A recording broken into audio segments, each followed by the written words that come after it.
I'm Imara Langston, 25 years old. Until 3 days ago, I believed family meant showing up for each other's dreams.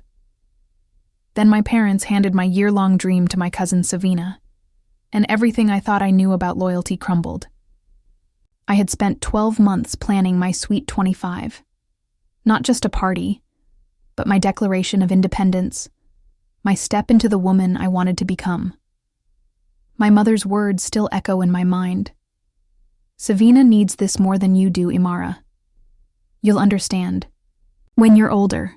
What they didn't know was that I had been quietly supporting Savina through her breakup and job loss for months, sending care packages and late-night encouragement texts.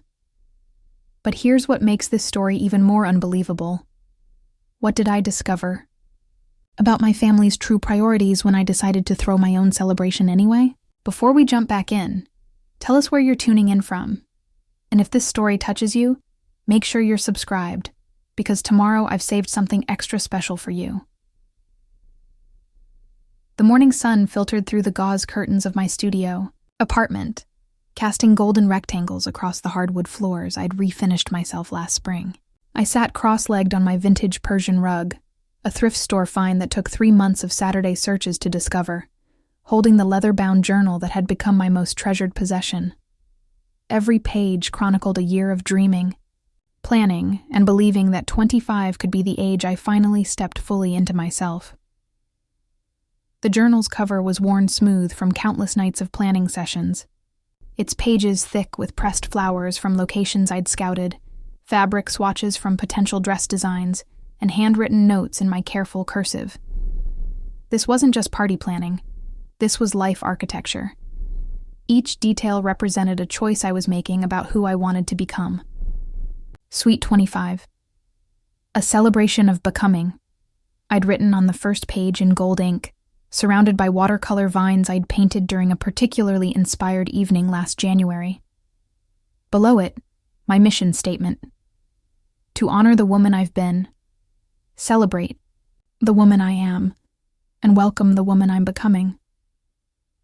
I flipped through pages that documented my journey through Belmere Heights' hidden gems. The Lighthouse Pavilion on Crescent Bay, where I'd convinced the manager to let me book their Sunset Terrace for the first time ever for a private event. The local florist who'd agreed to create arrangements using only flowers that grew wild along our coastal cliffs. The bakery run by Mrs. Chen, who'd spent hours with me designing a 3-tier cake that looked like watercolor sunset layers, dusty rose, warm coral, and deep amber. Every vendor knew my story. I was the girl who walked into their shops with a worn journal and eyes full of dreams, speaking about this celebration like it was both an art project and a spiritual journey. It's not just a birthday party, I'd explained to each of them. It's my declaration that I'm ready to be seen for who I really am. The planning had begun exactly 13 months ago, the day after my 24th birthday. That year's celebration had been the standard Langston family affair. Dinner at the country club, appearances by family friends who knew me only as Ansel and Roxelle's middle daughter, conversations about my hobbies rather than my actual work as a freelance event coordinator and watercolor artist. I'd smiled through it all, grateful for the effort, but feeling invisible in my own celebration. That night, alone in my apartment, I'd made a promise to myself. 25 would be different. 25 would be mine. I'd started with the guest list. Not the people my parents thought I should invite, but the souls who actually knew me. Jasper, obviously, who'd been documenting my creative journey since art school and understood my need for authentic celebration. My sister Kellis, who'd drive down from Portland just to see me shine. My mentor Tamara, who'd taught me that events could be emotional experiences, not just social obligations.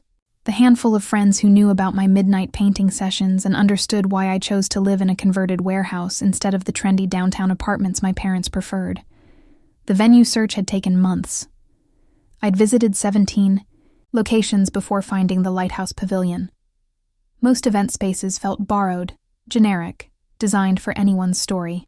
But the pavilion, perched on weathered cliffs with floor-to-ceiling windows facing the Pacific, felt like it had been waiting for my specific dream. The manager, Elena, was a woman in her 50s who understood the importance of milestone moments. "This isn't just about pretty pictures for social media, is it?" she'd asked during our first meeting, studying my portfolio of inspiration images. "No," I'd replied, relieved to be seen so clearly. "It's about claiming space for my own story." The theme had evolved organically. Golden hour reflections. Everything would capture that magical time just before sunset, when light turns everything into art. My dress, a flowing midi in dusty rose silk that I'd commissioned from a local designer, would photograph beautifully against the golden light. The menu featured foods that told my story. Lavender honey cakes like the ones my grandmother made. Local oysters from the beds I'd kayaked over during solitary weekend adventures. Wine from the vineyard where I'd had my first breakthrough as an event coordinator. Every detail was intentional, personal, meaningful. The centerpieces would feature photos from my travels printed on handmade paper, surrounded by candles and vintage brass holders I'd collected over years of antique hunting. Instead of typical party favors, guests would receive small watercolor prints I'd painted specifically for the evening, each one a tiny landscape from places that had shaped me. The music playlist had taken weeks to curate. Songs that made me feel powerful, nostalgic, hopeful.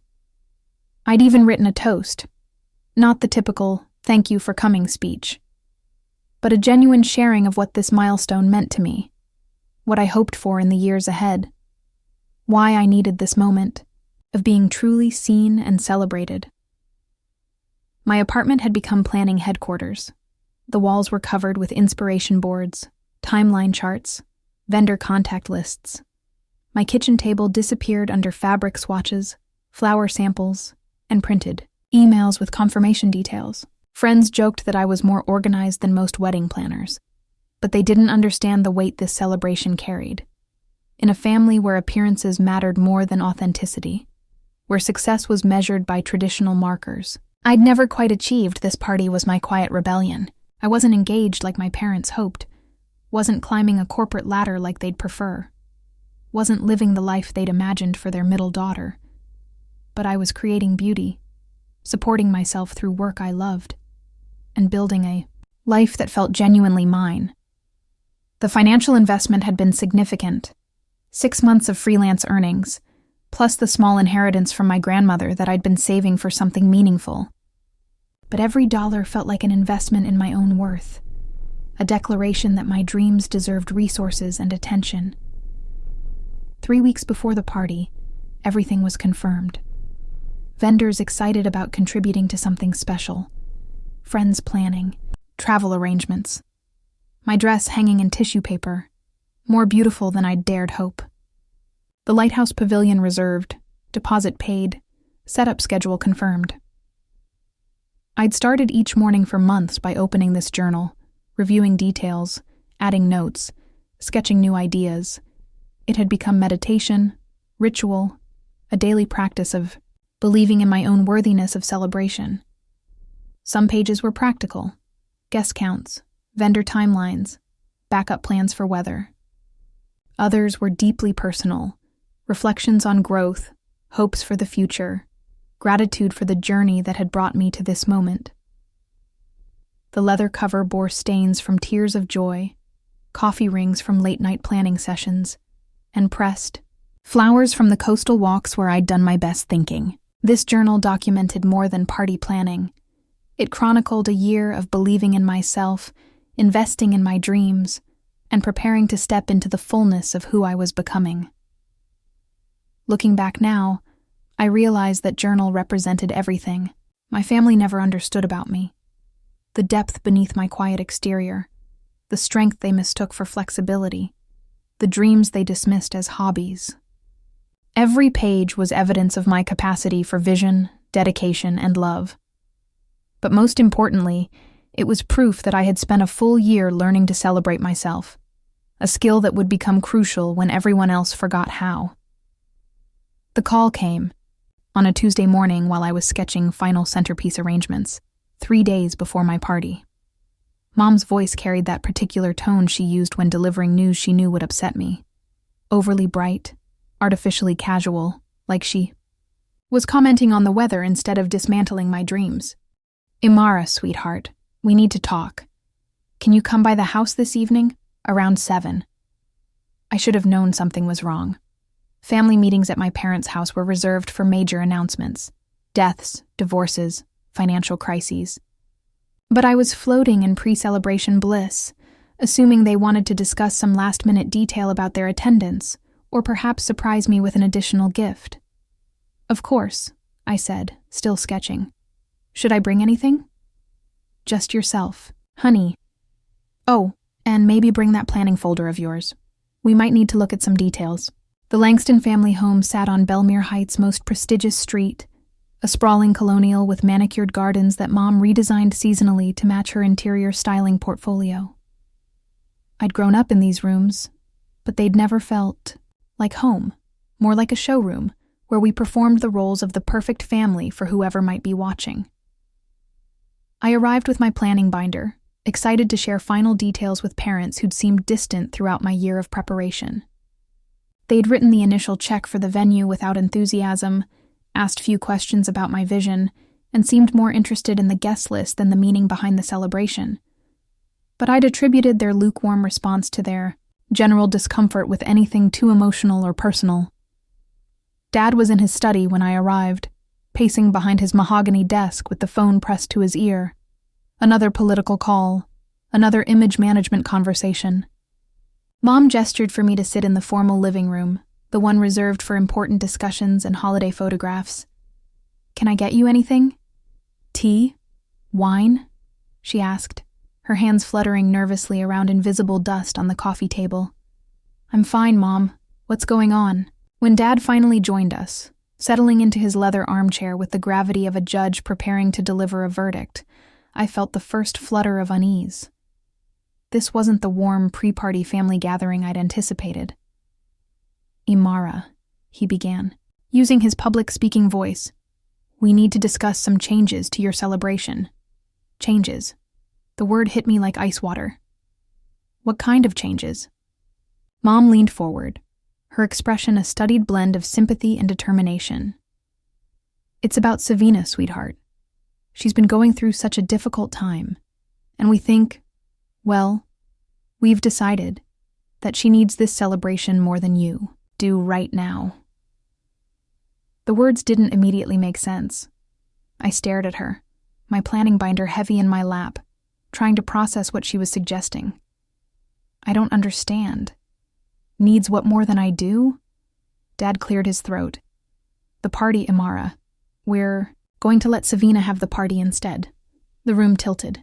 Everything I'd seen, touched, planned, dreamed about for 13 months suddenly felt like it was dissolving. "Let Savina have my party?" "Now, before you get upset," Mom rushed to continue, "it's not like we're canceling your celebration entirely. We'll do something nice for you, of course. Maybe a family dinner, or we could take a trip together later in the summer. You're giving my sweet 25 to Savina." I repeated the words slowly, hoping they'd sound less insane when spoken aloud. "She's been in such a dark place since the breakup and losing that internship," Dad explained, as if this justified anything. "Your Aunt Celeste is beside herself with worry. When we told her about your party plans, she mentioned how much something like this might lift Savina's spirits.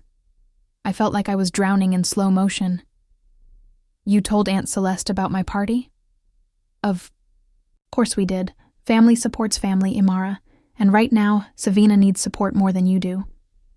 "More than I do." The phrase echoed in my head. Based on what? Based on the fact that I'm not publicly falling apart? That I'm not creating drama for everyone to manage? Mom's voice took on that patronizing tone I'd heard throughout my childhood, whenever I questioned their decisions. "You're strong, Imara. You've always been the strong one, the one who understands, who doesn't need as much attention. Savina is fragile right now. She needs something to look forward to, something to make her feel special, and I don't." "You'll have other parties," Dad said dismissively. "This is just one night. Savina might not get another chance like this."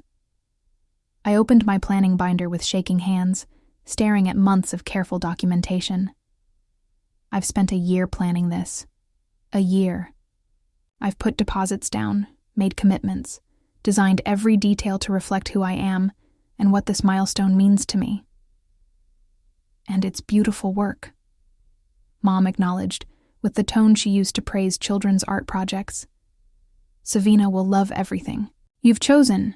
She has such similar taste. Similar taste. I laughed, a sound with no humor in it. Mom, do you even know what this party means to me? Have you read any of the planning notes I've shared? Do you understand that this isn't just about decorations and cake? They exchanged the look, the one that said I was being overly emotional, too sensitive, making mountains out of molehills. Imara, Dad said firmly. This decision is final. We've already called the vendors to change the name on the reservations. Savina will be here tomorrow to discuss any adjustments she wants to make. The words hit me like physical blows. They'd already made the calls, already transferred my year of work, my vision, my celebration to someone else, without discussing it with me first, without considering that I might have feelings about this decision. You called Elena at the pavilion? We called everyone, Mom confirmed. It's all taken care of. The cake, the flowers, the music. Everything will go on as planned, just with Savina as the guest of honor instead. I stood up, my planning binder falling to the floor and spilling pages of dreams across their pristine carpet. Photos of venues, fabric samples, handwritten notes about what each element meant to me, all of it scattered and suddenly meaningless. Just with Savina as the guest of honor instead, I repeated. As if the guest of honor is the only thing that matters. As if the entire year of my life I put into this is interchangeable. Don't be dramatic, Dad warned. Dramatic? I'm being dramatic? My voice was rising, and I didn't care. I spent my grandmother's inheritance on this celebration. I worked overtime for months to afford it. I poured my heart into every single detail because it mattered to me, because turning 25 mattered to me, because being seen and celebrated by my family mattered to me. And you will be celebrated, Mom insisted. Just not this weekend. We'll plan something else. Something just as nice. When? When will you plan something just as nice? When will I matter enough to deserve a year of your attention and support? When will my dreams be worth protecting instead of redistributing? The silence that followed was deafening. In it, I heard everything they weren't saying, that my needs would always come second to more dramatic problems, that my strength would always be used against me, that my dreams were negotiable while others' crises were sacred. I knelt down and began gathering the scattered pages of my planning binder, my hands shaking with a combination of heartbreak and rage I'd never experienced before. Each page I collected represented hours of hope, dreams, careful consideration of how I wanted to mark this milestone in my life. The decision is made, Imara, Dad said as I stood to leave.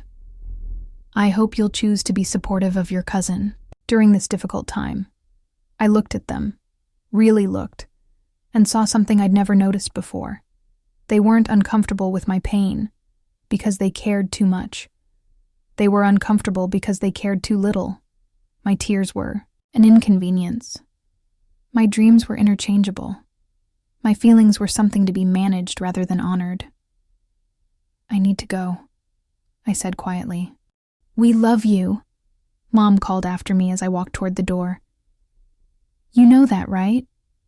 We love you. I stopped in the doorway, clutching my binder full of discarded dreams. No, I said without turning around. You love the version of me that doesn't ask for anything. You love the daughter who smiles and understands and makes your lives easier. But you don't love me enough to protect something that matters to me. I drove home in stunned silence, my mind replaying the conversation, searching for the moment I could have said something different, argued more effectively, made them understand. But deep down, I knew the truth they'd just revealed. In my family, being strong meant being disposable. I didn't sleep that night, Instead, I sat on my living room floor surrounded by the scattered contents of my planning binder, staring at each page like evidence of a crime. The photos of the lighthouse pavilion, the pressed flowers from my location scouting trips, the carefully calculated timeline for the evening. All of it now belonged to someone else's story. At 3 a.m., I called Jasper. He answered on the second ring, his voice thick with sleep but immediately alert when he heard my tone. What happened? I told him everything, my voice surprisingly steady as I recounted the conversation with my parents. He listened without interrupting, letting me pour out the whole devastating story. Jesus, Imara, I'm coming over. It's the middle of the night. I don't care. You shouldn't be alone right now. 20 minutes later, he was sitting beside me on the floor, helping me organize the scattered pages while I replayed every word of the family meeting. He knew about my year of planning, had even helped with some of the photography concepts for the event. He understood what this celebration had meant to me. This is insane, he said, studying my vendor contact list. They can't just transfer everything to Savina. These are your relationships, your vision. Apparently they can. Dad said they'd already called everyone.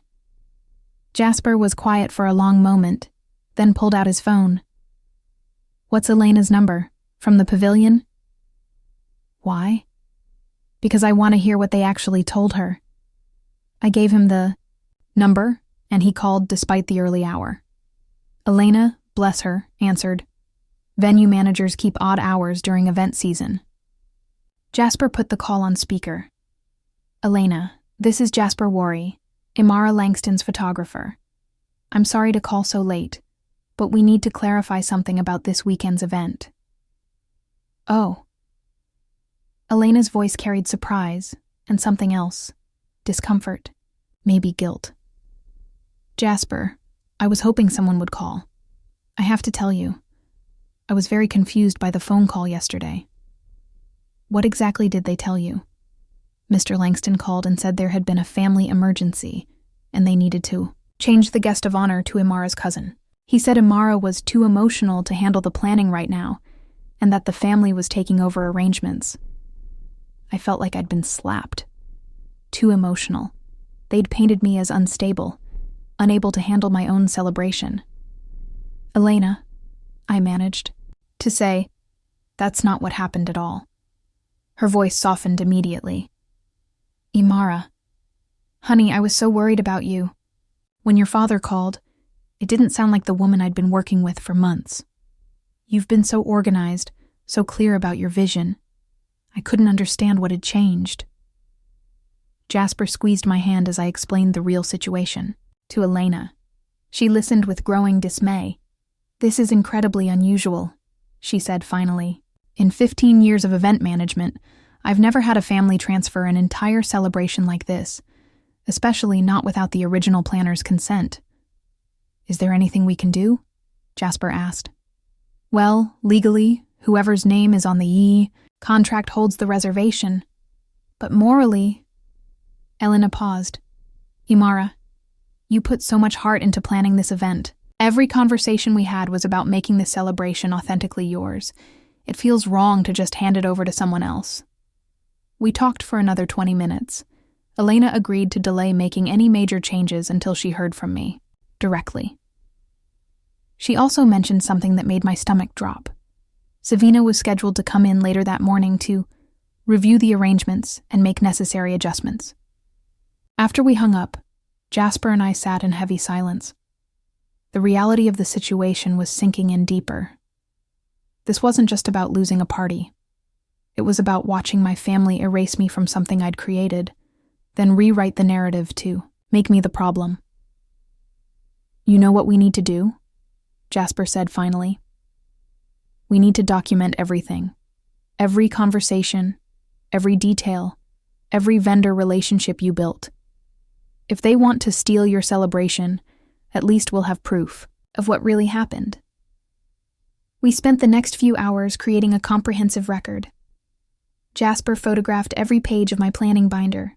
I wrote detailed accounts of conversations with vendors, noting how each relationship had developed over months of careful collaboration. We compiled email threads, receipts, meeting notes, evidence of the year I'd invested in this dream. Dawn broke over Belmere Heights, painting my apartment in the same golden light I'd planned to capture at my celebration. My phone buzzed with a text from an unknown number. "Hi, Imara, this is Savina. I got your number from Aunt Roxelle. Can we talk? I'm so sorry about everything. This isn't what I wanted." I stared at the message, my chest tight with conflicting emotions. Savina and I had never been particularly close. She was my father's sister's daughter, and our families maintained cordial but distant relationships. I knew her primarily through family gatherings where she was usually the center of some drama or crisis. "She wants to talk," I told Jasper, showing him the text. "Are you going to answer?" Before I could decide, another message appeared. "I know you must hate me right now, but please let me explain. I never asked for this. I didn't even know about your party until yesterday." That gave me pause. Could it be true that Savina was as blindsided by this as I was? I called her. She answered immediately, her voice thick with tears. "Imara, I'm so sorry. I had no idea they were going to do this to you." "What exactly did they tell you?" Telling and preparing this story took us a lot of time, so if you are enjoying it, subscribe to our channel. It means a lot to us. Now back to the story. "Your parents called my mom yesterday morning and said you were having a nervous breakdown about turning 25. They said you'd been planning this elaborate party but were getting overwhelmed and anxious about it. They suggested I take over the event to help you out and give you space to recover." A nervous breakdown.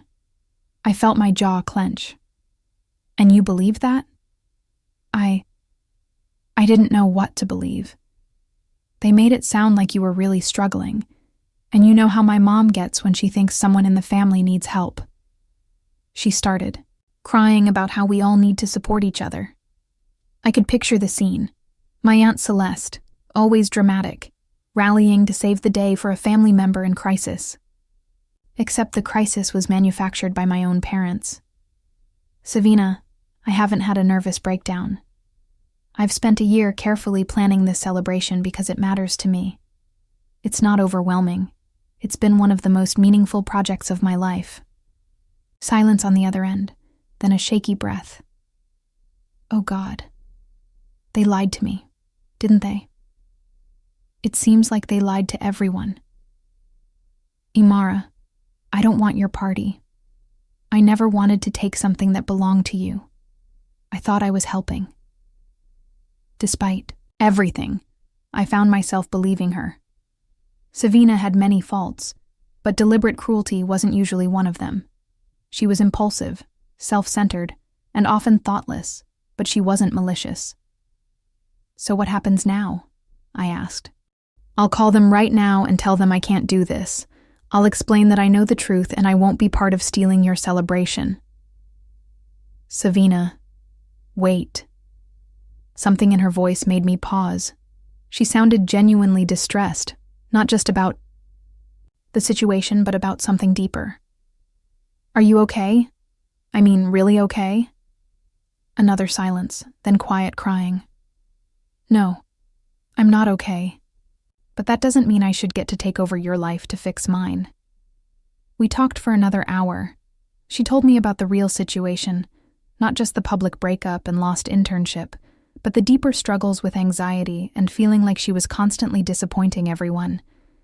Her life looked glamorous on social media, but behind the scenes, she was struggling with depression and a growing dependence on alcohol to cope with social situations. "My mom keeps pushing me to put myself out there and get back on track," she said. "When your parents suggested this party, she saw it as the perfect opportunity for me to have a comeback moment. But I don't want a comeback moment. I want to figure out who I am when I'm not performing for everyone else." I understood that feeling more than I wanted to admit. "Listen," I said finally. "I need to think about all of this. But Savina, regardless of what my parents told you, this celebration isn't available for transfer. It's mine, and I'm going to find a way to have it." "Good," she said firmly.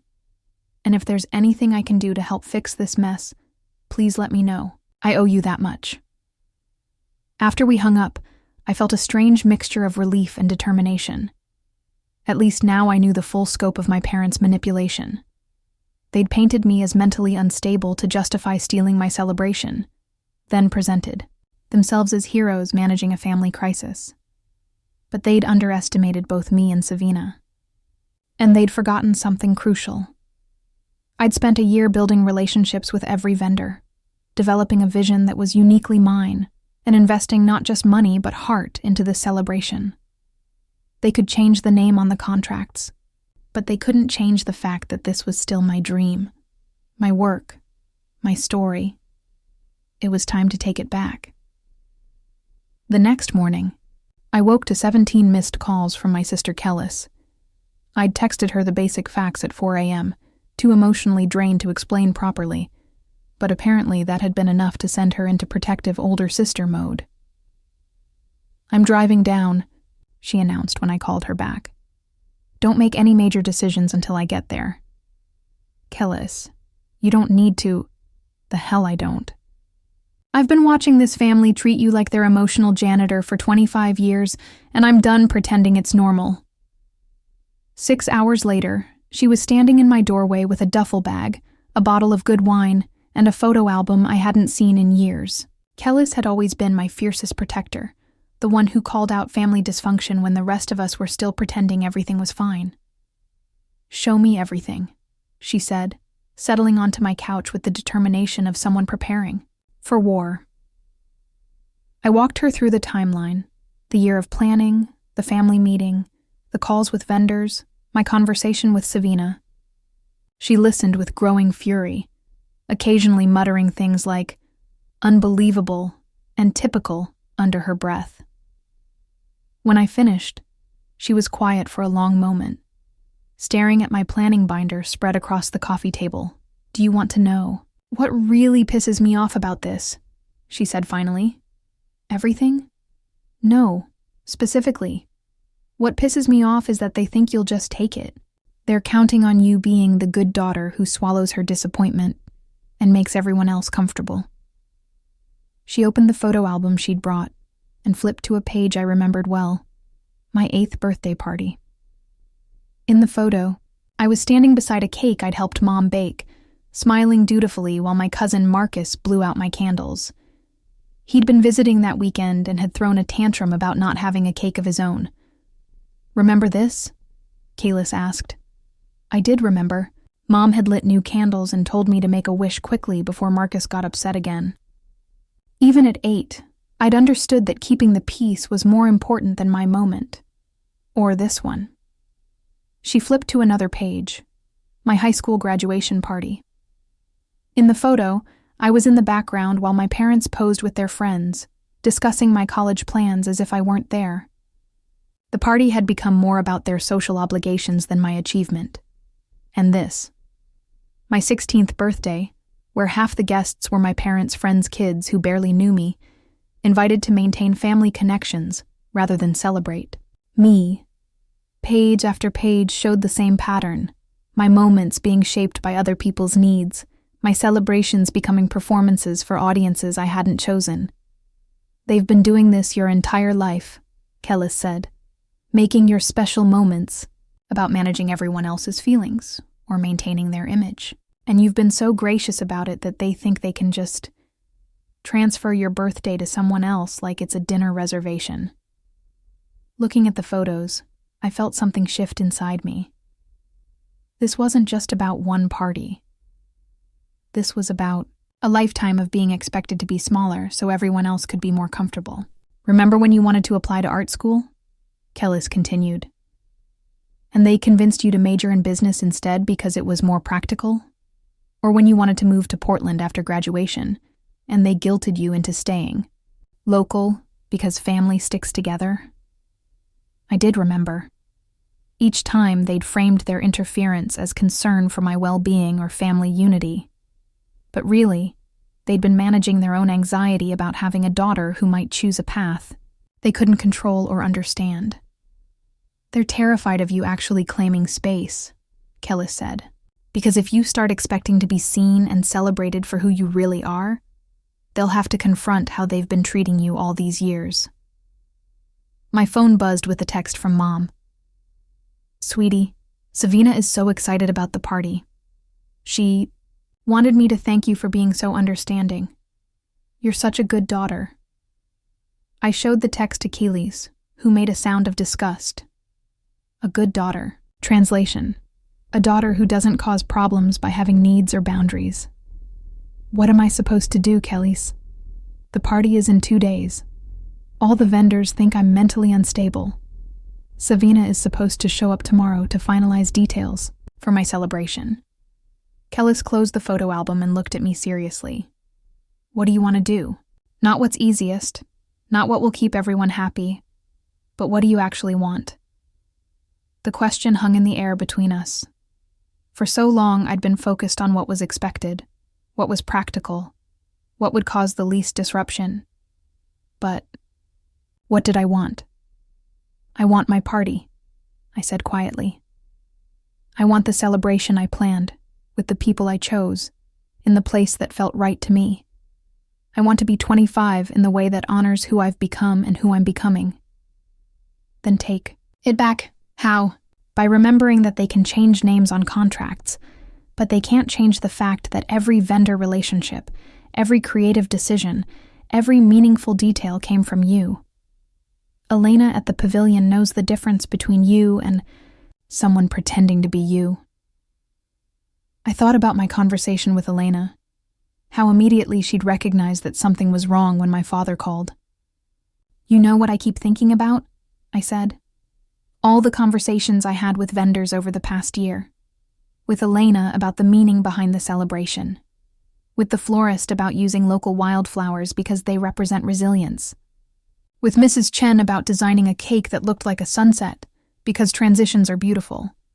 None of them were just business transactions. They were relationships built around bringing my vision to life. Exactly. And those relationships belong to you, not to whoever your parents decide to redirect them to.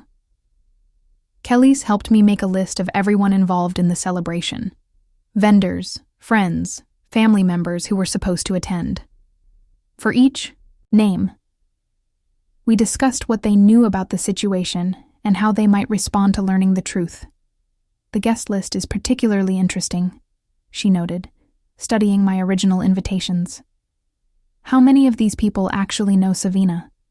I counted. Maybe 5? Most of them are my friends, my colleagues, people who've been part of my journey to this point.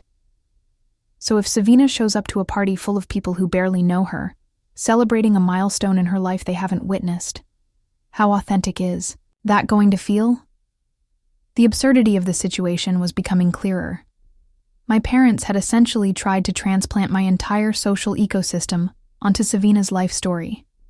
It was like casting her in a play written for someone else, with an audience, who didn't know her lines. That evening, Kellis and I called Tamara, my mentor at the event planning agency. I'd been dreading this conversation, worried that the family drama would reflect poorly on my professionalism, but Tamara's response surprised me. Imara, I've been in this business for 15 years, and I've never heard of anything like this. Families have disagreements about events, sure, but actually transferring someone's personal celebration to another person? That's not event planning, that's identity theft. She'd received a call from my mother earlier that day, asking about adjusting some details for Savina's party.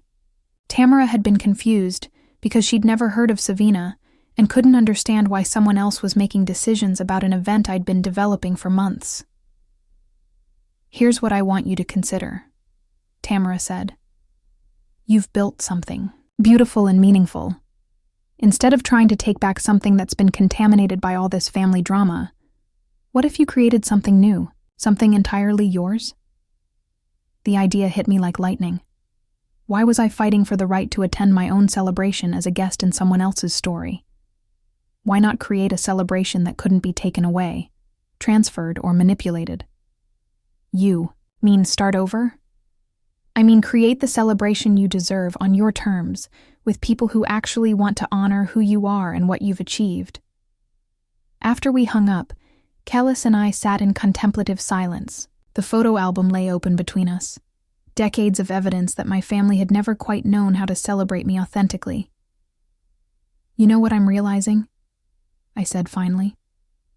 "I've been so focused on getting my original party back that I haven't stopped to ask whether that party, in that context, with those family dynamics, was ever going to be what I really needed." "What do you mean?" "I mean, even if I somehow reclaimed the Lighthouse Pavilion and convinced everyone to switch back to my name, I'd still be celebrating in the shadow of all this betrayal. I'd still be surrounded by family members who thought my dreams were interchangeable.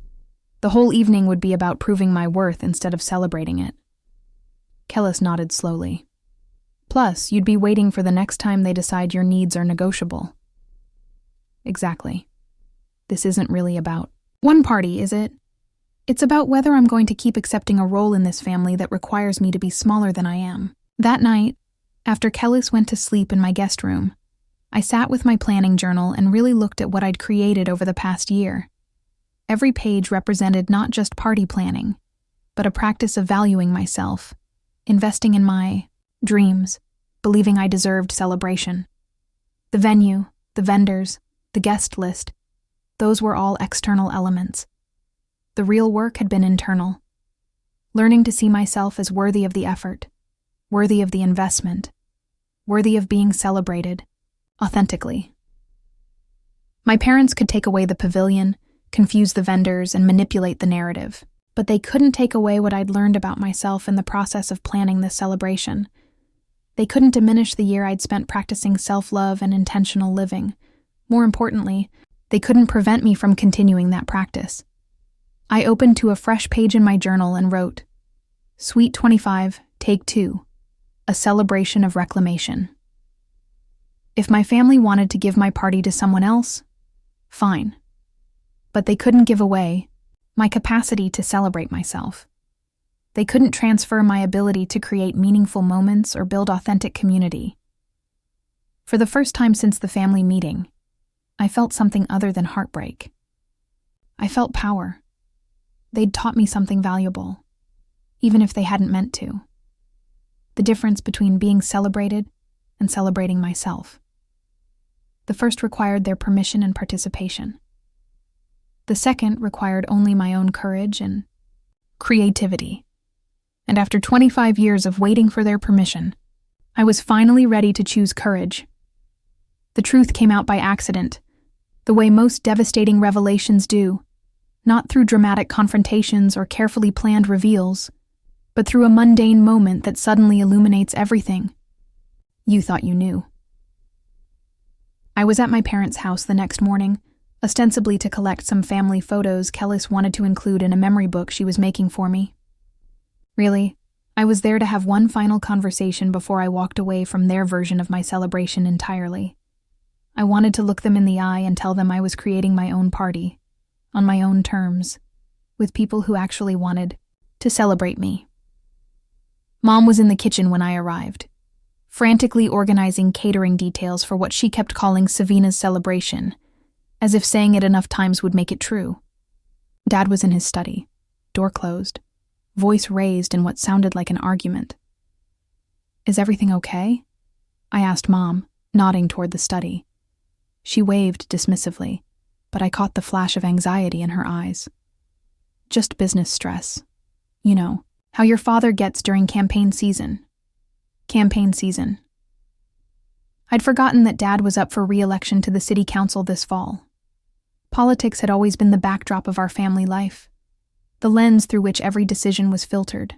Looking good, maintaining connections, managing public perception. It was as natural as breathing in the Langston household. I was heading upstairs to get the photos when Dad's voice escalated enough for me to hear specific words. "Told you, we couldn't afford both. And the Celeste situation is getting out of hand." I paused on the stairs, something cold settling in my stomach. The Celeste situation. My Aunt Celeste, Savina's mother. Dad's door opened suddenly, and he emerged, looking harried, phone still pressed to his ear. He saw me on the stairs and his expression shifted to that artificial cheerfulness he used when he wanted to end conversations quickly. "Imara, I didn't know you were here. Just grabbing some coffee."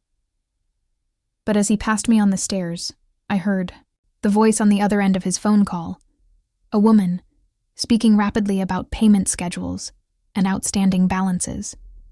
It sounded official, serious, like business, rather than campaign coordination.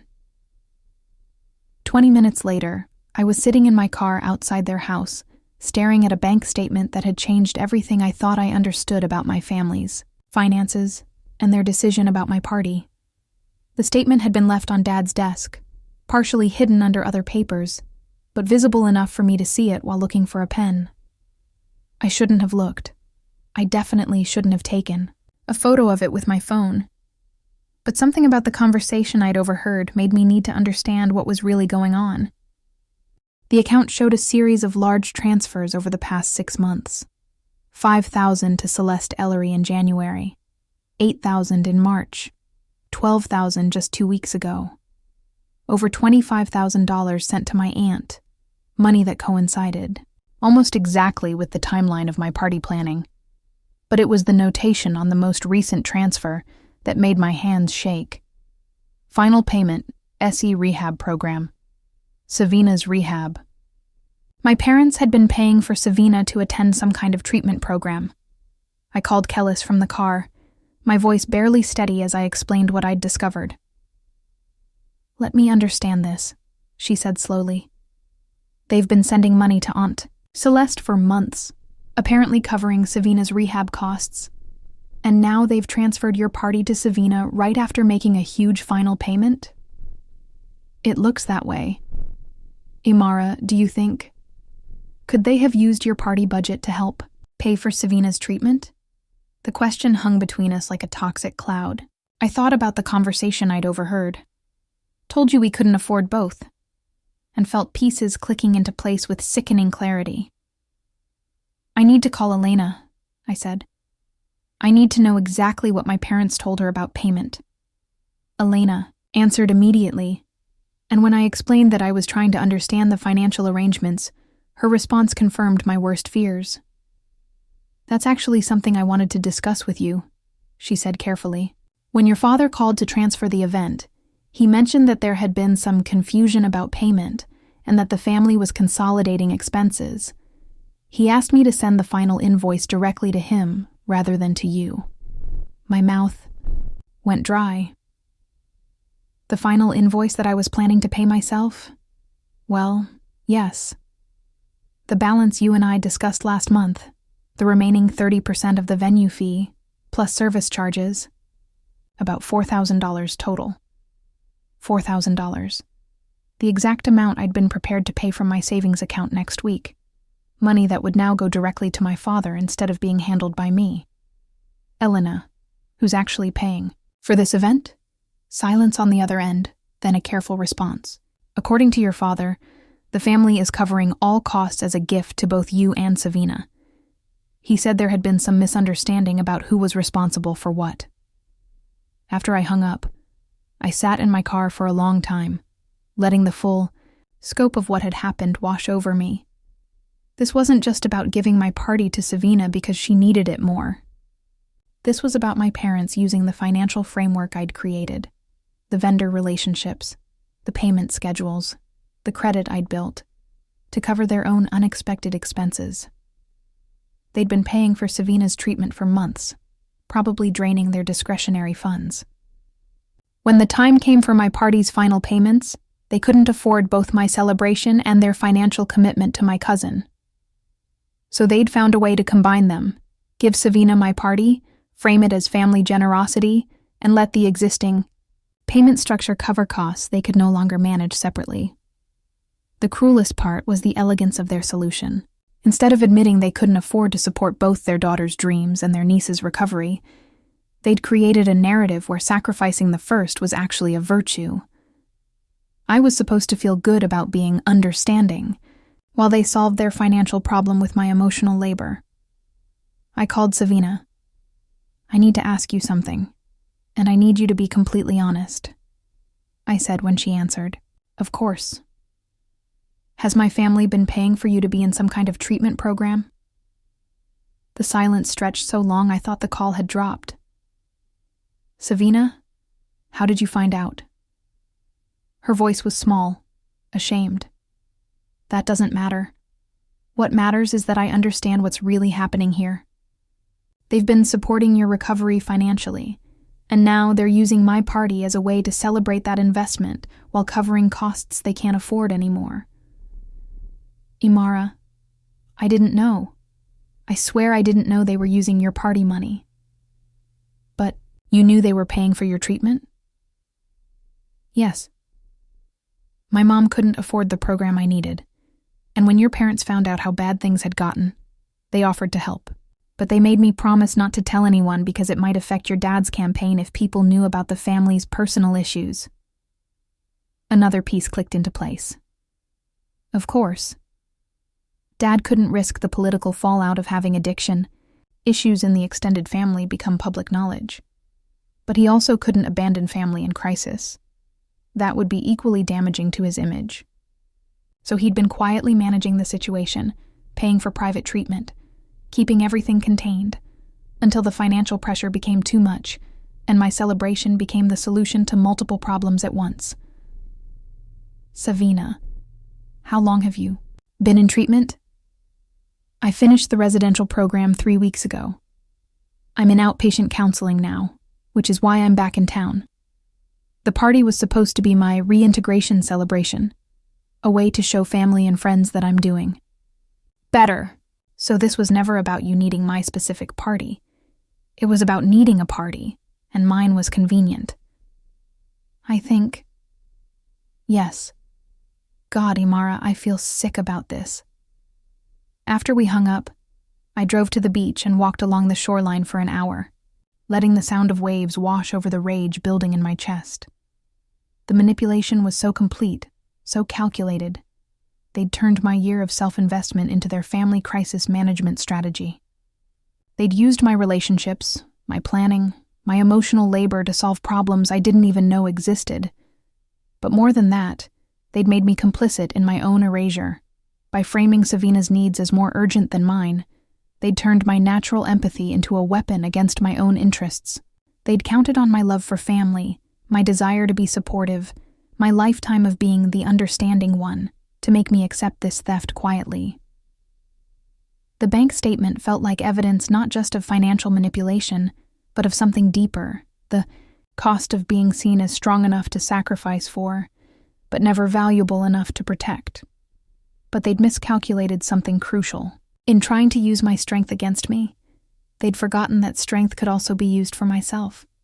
I pulled out my phone and scrolled through my contacts until I found the number I needed. Tamara answered on the second ring.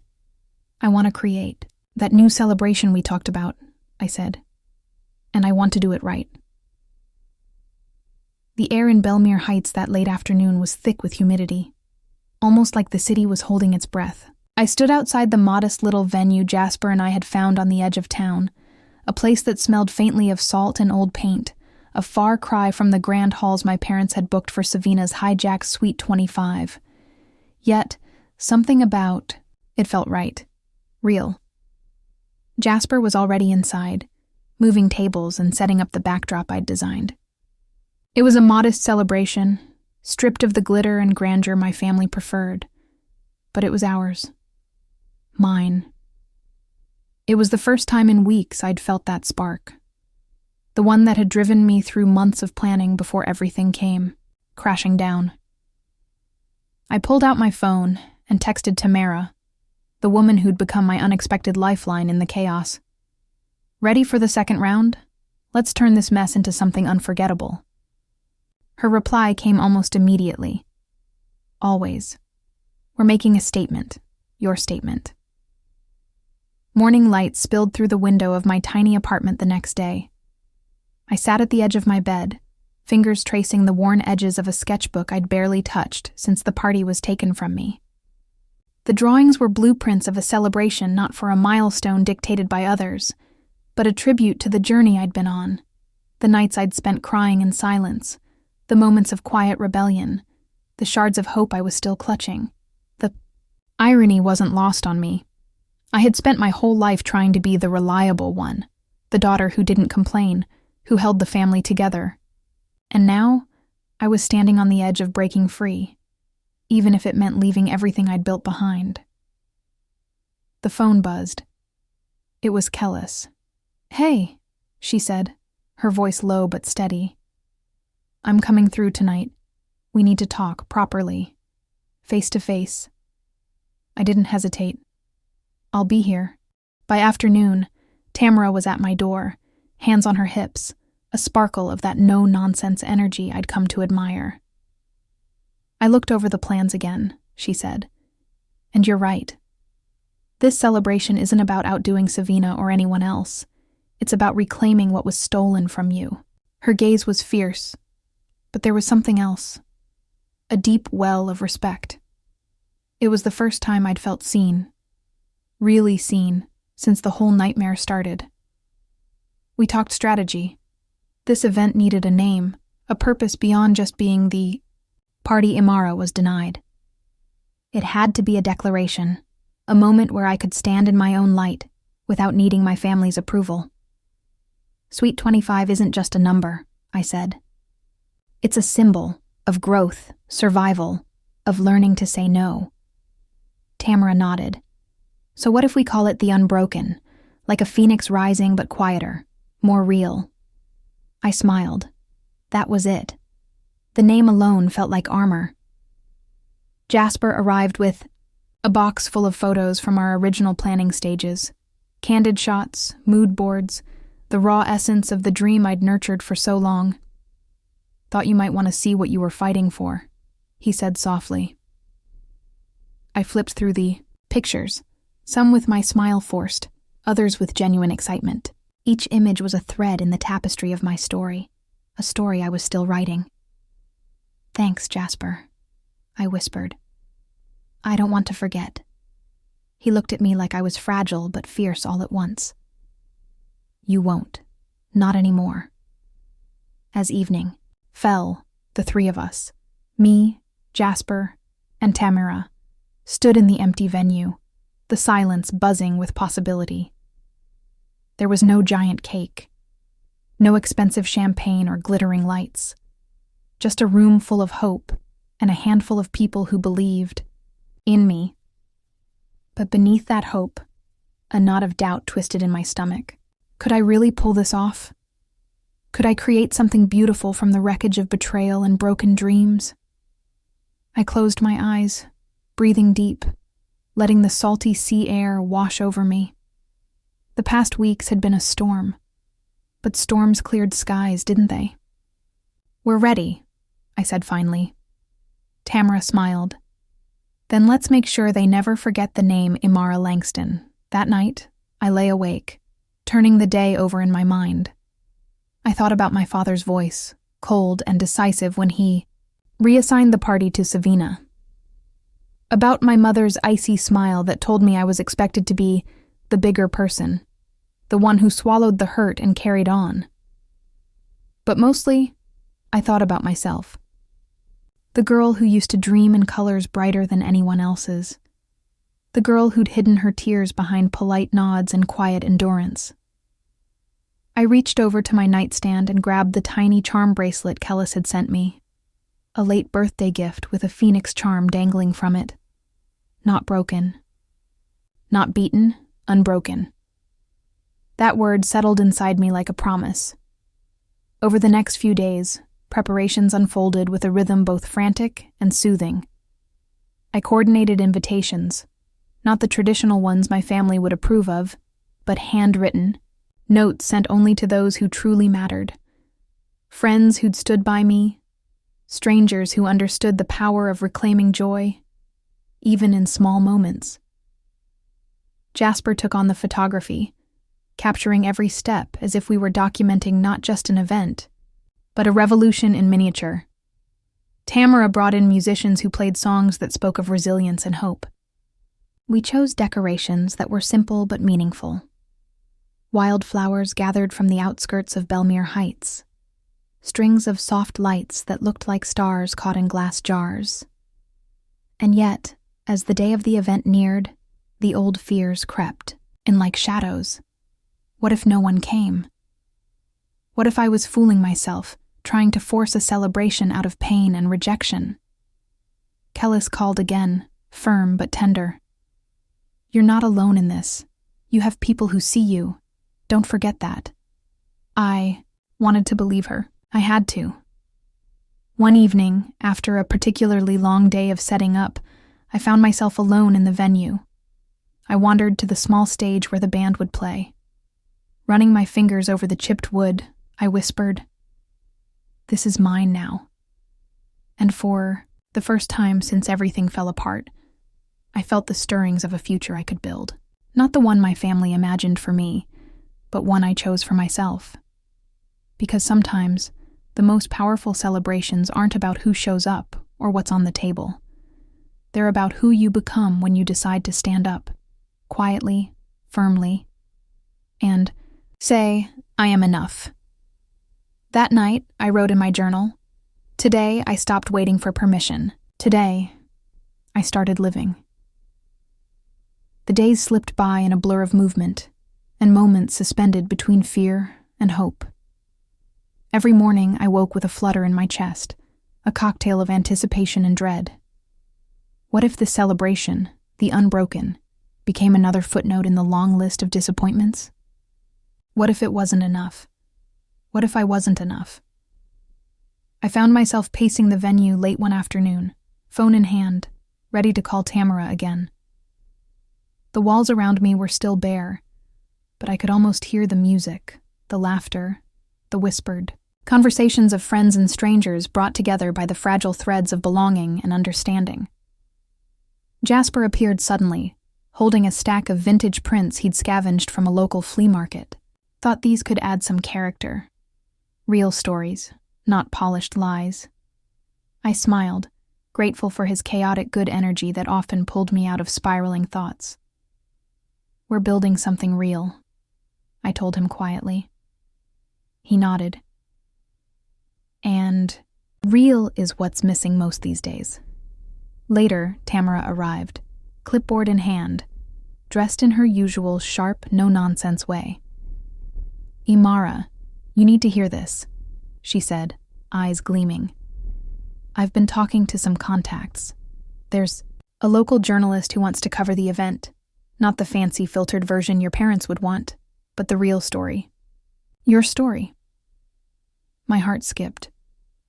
"Are you sure?" I asked, voice low. "I don't want a spectacle." "No," she assured me. "This is about truth, about people seeing you, not your family's version." That night, I sat down with Kelis on a video call. She looked tired but fierce. "I've been thinking about what you said, about survival and growth. It hits different when you're the one left behind, ignored." I nodded, biting my lip. "I'm scared, Kelis. What if I'm not ready to be this person? The one who fights back, who demands to be seen?" Her voice softened. "You're ready. You've been ready all along. You just didn't realize it." For a moment, I let myself believe her. As the event day drew closer, the small circle of people who believed in me grew quietly larger. Jasper's photos captured moments I hadn't noticed. The way Tamara's eyes softened when she saw me. Try to hold my nerve. The brief hug Kelis gave me in that rare video call. The smiles from old friends who remembered the girl who used to sketch dreams in margins. One evening, Savina herself reached out. Her message was hesitant, almost fragile. "I'm sorry for everything. I didn't want it to be like this." I stared at the screen, the familiar ache blooming anew. Part of me wanted to lash out, to scream at her for taking what was mine. But another part, quieter, wiser, pressed back. I typed slowly. "We need to talk." The conversation with Savina was awkward at first. She admitted her own fears and failures, her desperate need to feel seen and loved. "I never meant to hurt you," she said, voice cracking. I was drowning. I listened. Really listened. It didn't erase the pain, but it shifted something. When we hung up, I felt lighter, like a door had cracked open in a dark room.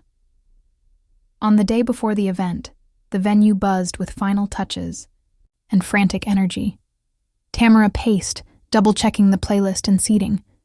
Jasper snapped candid shots that caught me laughing with the small team, a rare sound that felt like sunlight breaking through clouds. Yet beneath the surface, the old doubts still gnawed. That night, I sat on the roof of my apartment building, staring at the scattered lights of Belmere Heights. I thought about my family, their expectations and betrayals, and the girl I was becoming. The Phoenix wasn't a blazing inferno yet. It was a quiet ember, glowing steady in the dark. At last, I felt ready. The morning light spilled softly over Belmere Heights, casting a warm, golden hue on the quiet streets. I woke early, my heart thrumming in my chest like a caged bird eager to be free. Today was the day, the unbroken, the celebration that wasn't just a party, but a declaration of everything I'd fought to reclaim. I sat at my kitchen table, the sketchbook from months ago spread open before me, the drawings now faded but the dreams behind them alive and sharp. I traced the outlines of the centerpiece I'd designed, a delicate sculpture of intertwined phoenix feathers, each one representing a part of the story I'd hidden beneath polite smiles and quiet endurance. The scent of salt air drifted in, through the open window, mingling with the faint aroma of freshly brewed coffee. The calm before the storm. Or maybe it was calm before the rebirth. Jasper's text buzzed on my phone. On my way, ready to capture history. I smiled, the nervousness threading through me momentarily loosening its grip. The venue, a modest reclaimed warehouse near the docks, was alive with the soft hum of final preparations.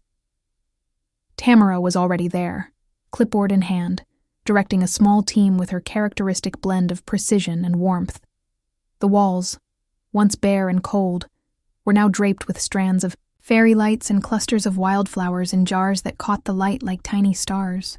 The wooden floors creaked beneath our footsteps, grounding the space in a rustic authenticity that felt worlds away from the glossy ballrooms my family had favored.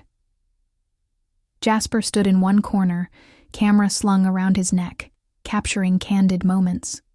The fleeting smiles, the nervous glances, the quiet determination in my eyes.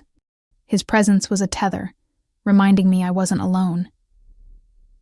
As guests began to arrive, the room filled with a soft murmur of greetings and laughter.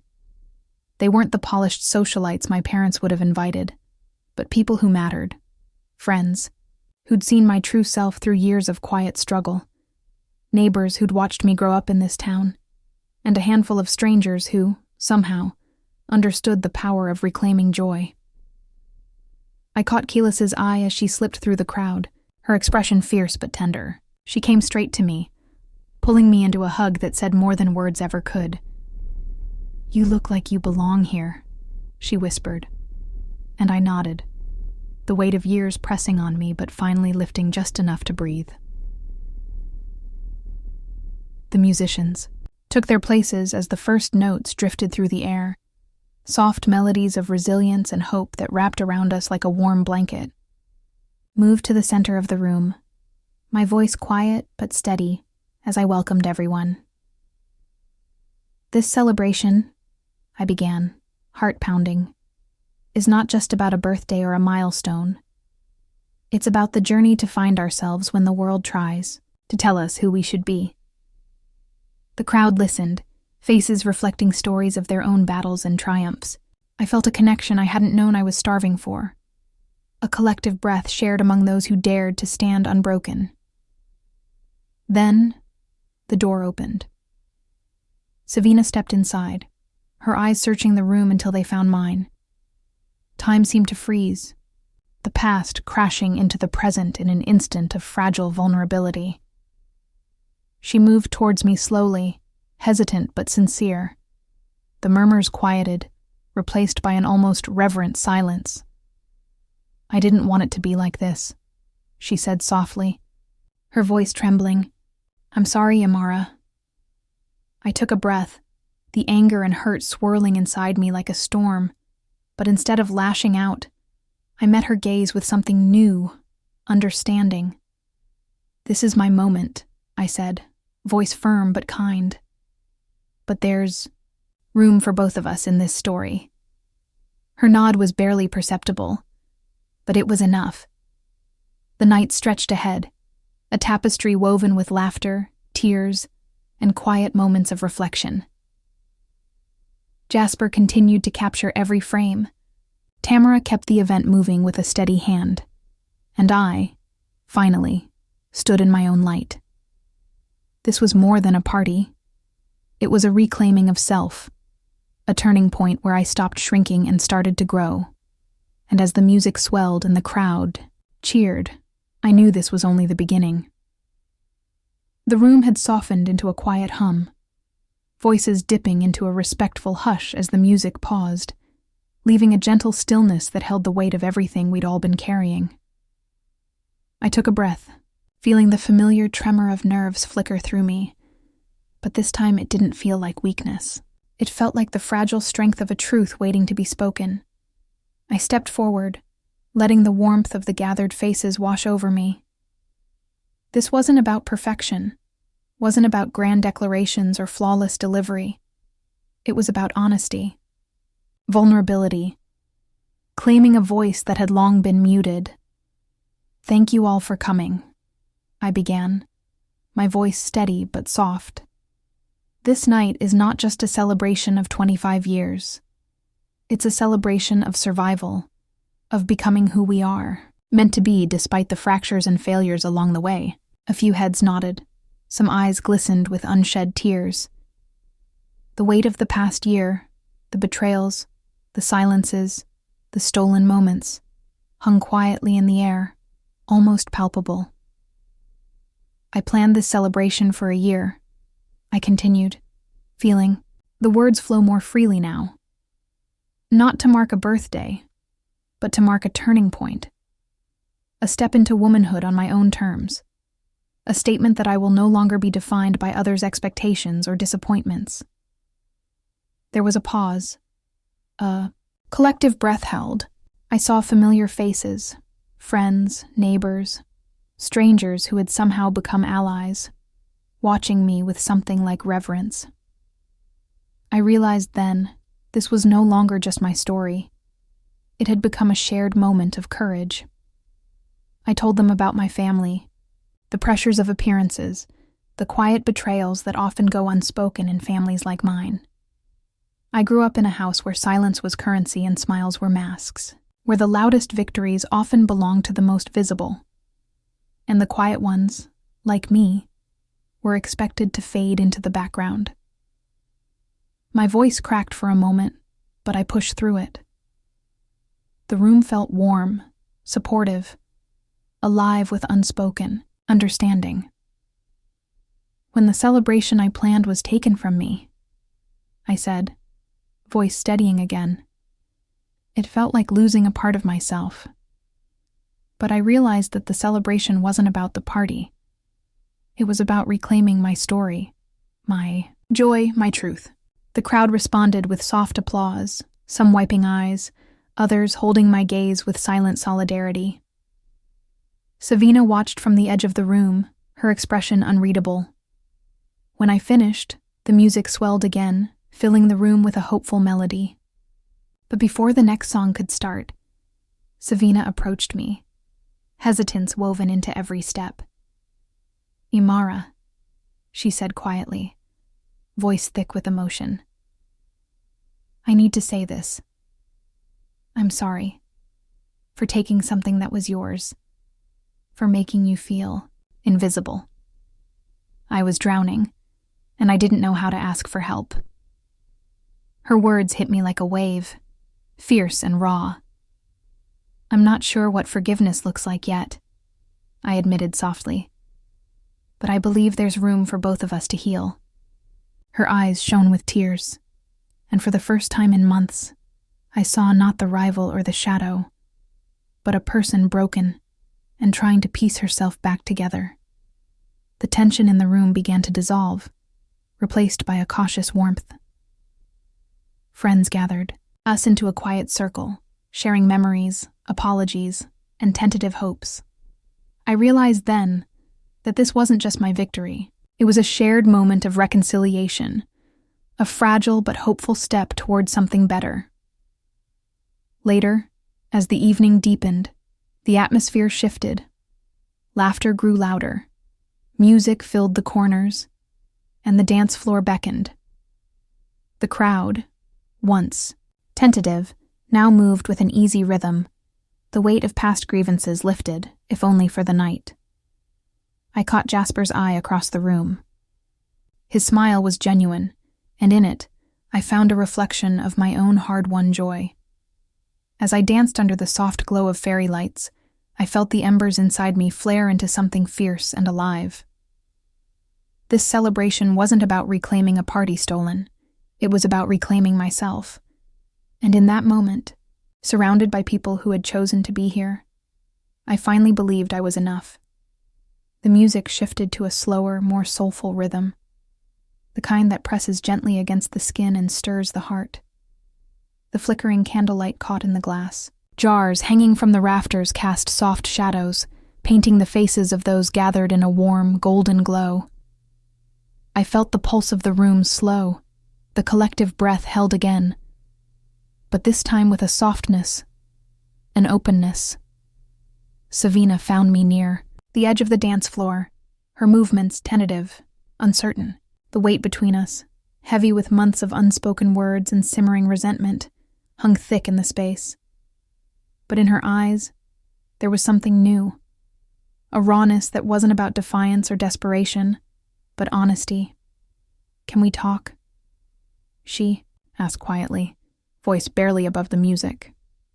I nodded, leading her away from the crowd toward the narrow hallway that led outside to the dock. The cool night air wrapped around us as we stepped out, the distant crashing of waves a soothing undercurrent to the charged stillness between us. "I've been a mess," Savina started, eyes fixed on the horizon where the city lights flickered like distant stars. "I thought if I could have this celebration, it would fix everything, make me feel worthy again. But I was wrong."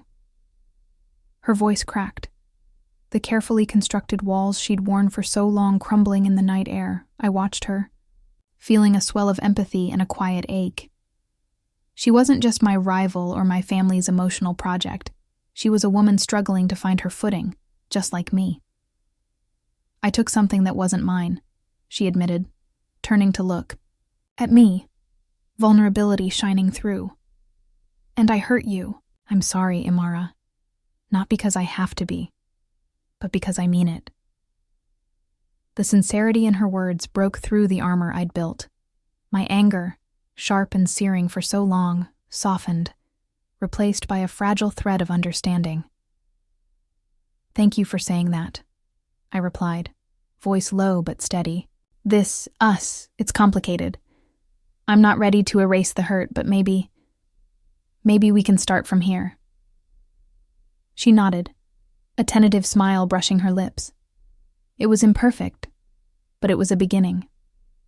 We stood there for a moment, two fractured, pieces cautiously reaching toward repair, the sound of the ocean blending with the distant laughter from inside. Back inside, the mood had shifted palpably. The tension that had hovered was dissolving, replaced by a gentle warmth that seemed to ripple through the crowd. Conversations flowed more freely. Smiles came easier, and the dance floor filled with people letting go of their worries, caught up in the simple joy of being together. I caught sight of Kellis, who gave me a quick, approving nod before pulling me into a tight hug.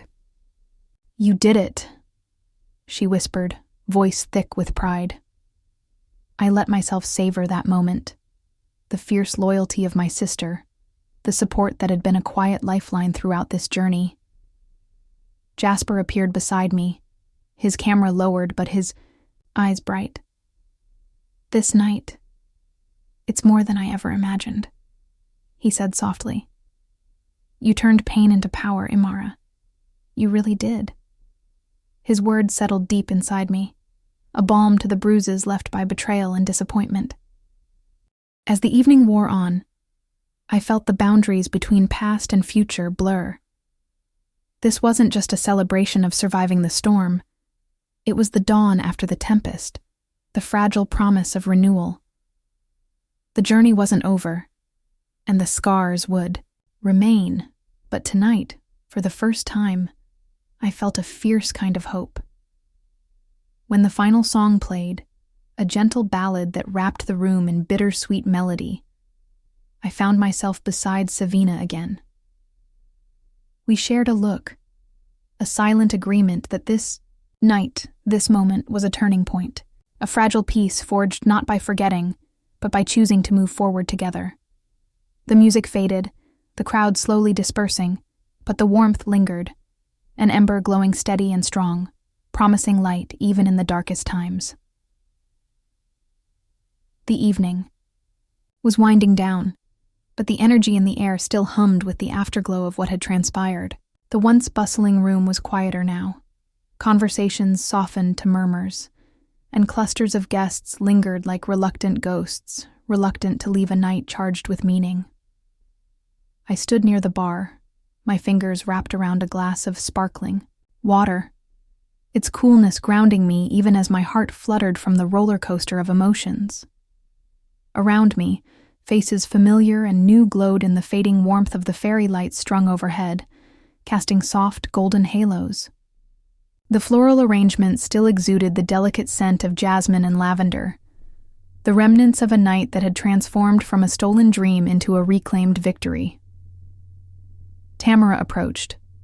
Her usual sharp eyes softened with something like pride. She stepped close, lowering her voice so only I could hear. "You didn't just pull this together," she said. "You made it unforgettable. You turned chaos into something real and beautiful. You're stronger than you think." Her words wrapped around me, a balm to the wounds that had throbbed all year long. The mentor who had believed in me when I doubted myself now stood beside me like a solid pillar. I felt a rush of gratitude, mixed with a fierce resolve. Jasper reappeared, slipping quietly next to me, his camera now slung casually over his shoulder. He gave me that familiar, mischievous grin that had carried me through so many rough days. "Ready to capture what comes next?" he asked, the twinkle in his eyes reminding me of all the ways life could surprise us. I laughed softly, a sound I hadn't heard from myself in a long time, a release of tension and a spark of hope. "More than ready," I said. I stepped outside, the night air crisp and cool against my skin.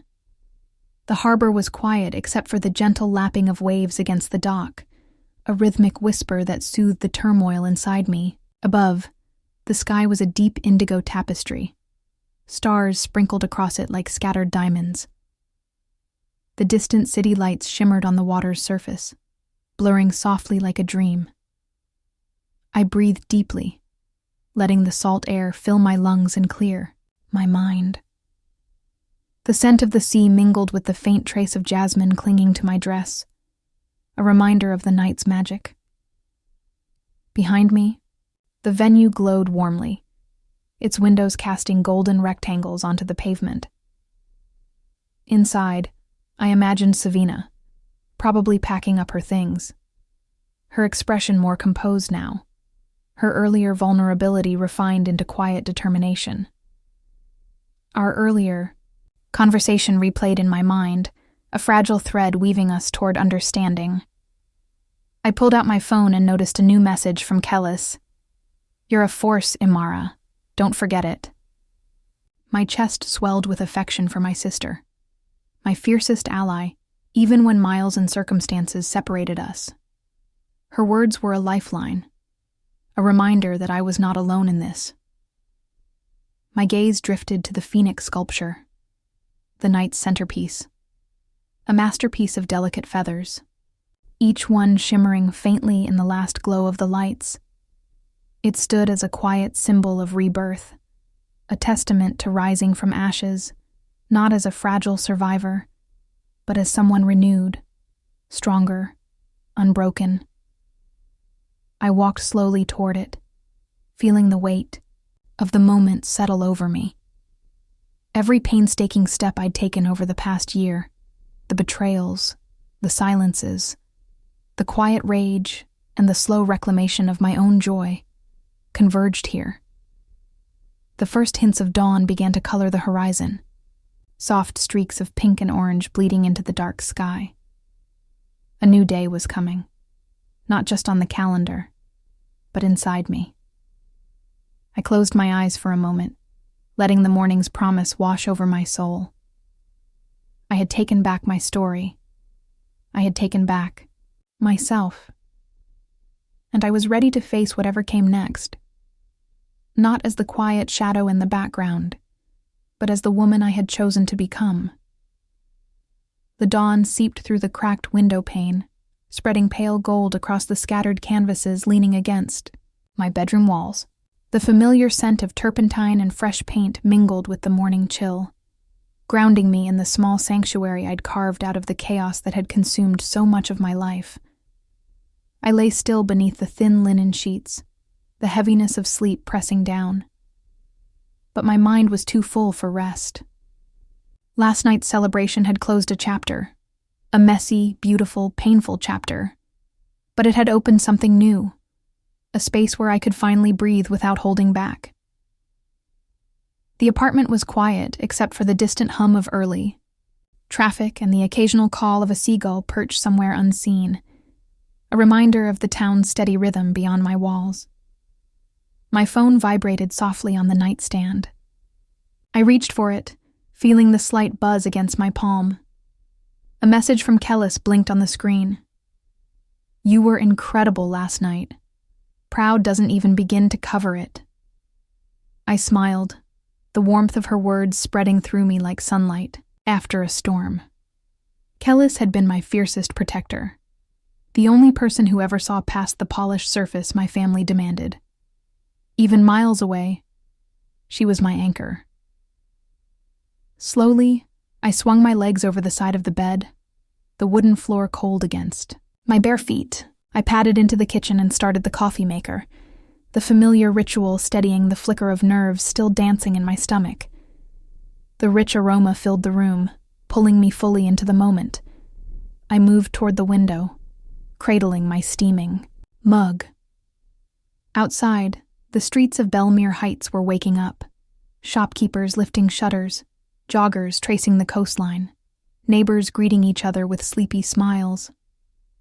Life was quietly reclaiming its usual pace, indifferent to the storms we weathered inside our hearts. I took a sip, letting the warmth spread, and I thought about Savina. The night had changed everything between us. The raw apology, the fragile truce, the recognition that we were both women battered by expectation and misunderstanding, bound by blood but often divided by silence. I wondered what she was feeling. Now. Relief?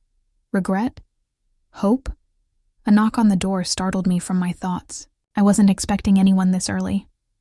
I opened it to find Jasper, eyes a little tired but his grin unmistakably warm.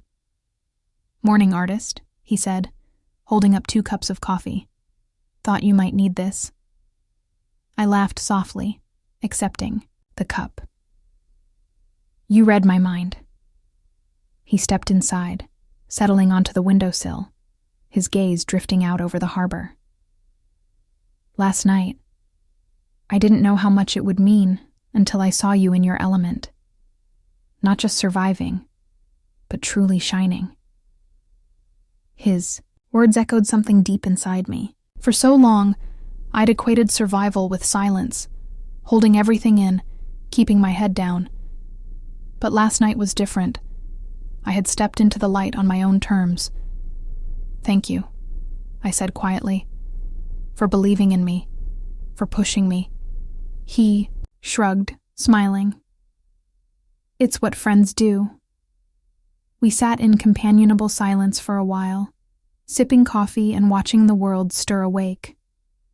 The storm inside me was still there, but it felt less like a tempest, and more like a tide, moving, changing, carrying me forward. Later that morning, I pulled out my sketchbook and began to draw, not the phoenix sculpture from the night before, but something new, a self-portrait, not polished or perfect, but raw and honest. A woman looking straight ahead, eyes steady, lips curved in a quiet, knowing smile. It wasn't the end of my story, but it was the start of a new one, written in light and shadow, loss and hope, pain and fierce resilience. The days that followed, the celebration unfolded like a slow tide, steady, inevitable, and cleansing. Each morning I woke with the lingering glow of last night's victory nestled somewhere deep inside me. But the real challenge was in what came after. The quiet work of healing and moving forward. I found myself reaching for the phone more often. This time not out of obligation, but out of a desire to rebuild bridges I hadn't dared approach before. Savina was the first to respond. Our text conversation was tentative at first, each word measured, both of us feeling the weight of unspoken truths, but gradually the walls between us started to crumble. "I'm sorry," she wrote one afternoon, "for everything, for taking what was yours, for making it about me. I didn't realize how much I was hurting until I saw you hold your ground." Her honesty was a balm. I typed back slowly. "Thank you. That means more than you know. I want us to find a way forward, not just for the family, but for us." It wasn't a sudden resolution, nor did it erase the past. But it was a start, a fragile, hopeful beginning. At work, Tamara had been a steady presence. She invited me to lead a project that aligned perfectly with my vision for community connection through art. It was the kind of opportunity I'd dreamed of but hadn't dared to pursue fully, held back by fear and doubt. As I dived into planning the event, I felt a renewed sense of purpose. This wasn't about proving myself to anyone else. It was about honoring my voice, my creativity, my truth. Meanwhile, messages from friends and neighbors who had attended the party poured in. They spoke of how the celebration felt like more than a party. It was a statement of resilience and hope, a moment where joy and pain coexisted, and healing began. One afternoon, Kellis flew in for a surprise visit. Seeing her face, familiar and fierce, grounded me in a way nothing else could. "You've come so far," she said, pulling me into a tight hug. "And you're just getting started." Her words stirred something fierce inside me. The sisterhood, the unshakable bond that had weathered years of distance and silence, was a lifeline I was determined to hold on to. In those quiet days, I began to let go of the heavy expectations that had weighed me down for so long. The need to be perfect, to please my family, to hide my wounds. Instead, I embraced the messy, beautiful truth of who I was. An artist, a sister, a woman who had been broken and was now, bit by bit, rebuilding herself stronger. The weight of family history had always been a silent undercurrent in my life, threading through every conversation and decision like a stubborn shadow. But after the celebration, I realized that to truly move forward, I had to confront not just the present but the past as well. I found myself sitting across from my father one afternoon, the sunlight filtering through the tall windows of his office. His posture was as rigid as ever. But beneath that facade, I sensed the conflict I'd always known was there, between his ambitions and his love for us. "I know the party was important to you," I began carefully. "And I know you thought giving it to Savina was the right thing for the family." He nodded, eyes tired. "I did what I thought was best. You have to understand, sometimes decisions are about the bigger picture." I took a deep breath, steadying myself. But the bigger picture shouldn't erase the people at the center of it. I needed that moment, Dad. Not to prove something to anyone else, but to claim myself. For the first time, I saw a flicker of something real in his eyes. perhaps regret, or a quiet respect. Later, I reached out to my mother, hoping for a similar conversation. Our relationship had always been more fraught, her sharp words and expectations carving deep lines in my heart. She listened as I spoke, truly listened, and when I finished, her expression softened. I didn't realize how much I was asking of you. Maybe I was too focused on appearances. It wasn't an easy exchange, and it didn't erase years of distance, but it was a step. A recognition that even those who hurt us are often grappling with their own fears and limitations. With these conversations behind me, I felt a new sense of clarity. The family I had longed to please was imperfect, flawed, and human, and I had the power to define my place in it on my own terms. Outside of family, life began to shift in unexpected ways. The project with Tamara flourished, attracting artists and community members eager to connect and heal through creativity. Each day brought new faces and stories, weaving a tapestry of shared strength and vulnerability. Jasper remained by my side, capturing moments I sometimes missed. The quiet glances, the smiles born of struggle and triumph. His friendship was a steady heartbeat, reminding me that I wasn't walking this path alone. One evening, as we watched the sun dip below the horizon, I realized something profound. The future was no longer a distant, intimidating place. It was a canvas, waiting for the colors I chose to paint. The weeks after the celebration unfolded slowly, like a delicate unfurling of petals in spring. Each day was its own gentle negotiation between past and future, loss and hope, expectation and freedom. The storm that had once seemed to threaten to drown me was now receding, leaving behind a landscape both unfamiliar and filled with possibility. Mornings became a sacred time, still early, just before the world around Belmere Heights fully stirred. I would sit by the window in my studio, hands wrapped around a warm mug, watching the waves crash quietly against the rocks below. The scent of salt air mixed with paint and wood shavings, reminding me of the physicality of creation and the grounding presence of nature. The community art project that Tamara had entrusted me with was blossoming beyond anything I had imagined. What began as a modest gathering of local painters and sculptors had grown into a vibrant collective that pulsed with energy and stories.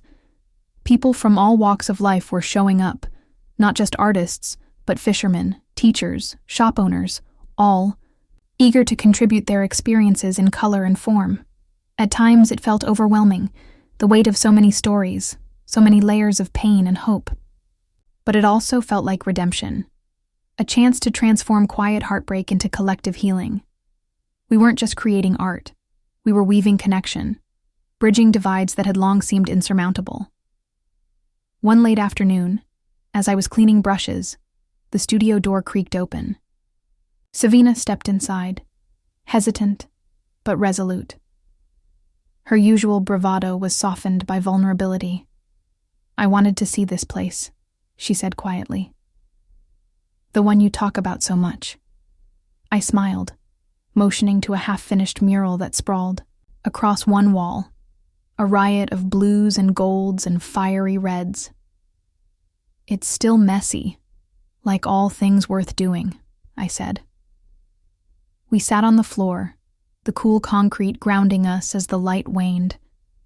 For a long while, neither of us spoke, the silence a fragile space where old wounds hovered.